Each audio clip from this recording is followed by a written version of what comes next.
Hi, I'm Falguni and I'm the product manager for shared hosting at Bluehost. Today we are going to walk through the steps on configuring a backup.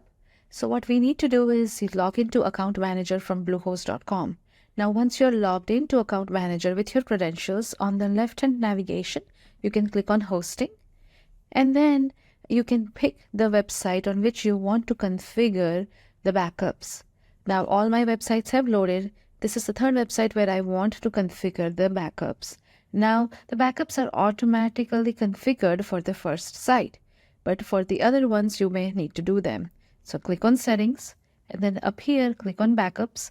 Now again, if we go back to the overview, you can see the backup is turned off and it says Manage.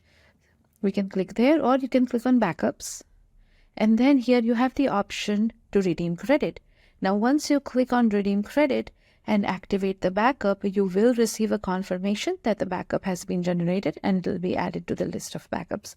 So what you just need to do is click on Redeem Credit. Thank you.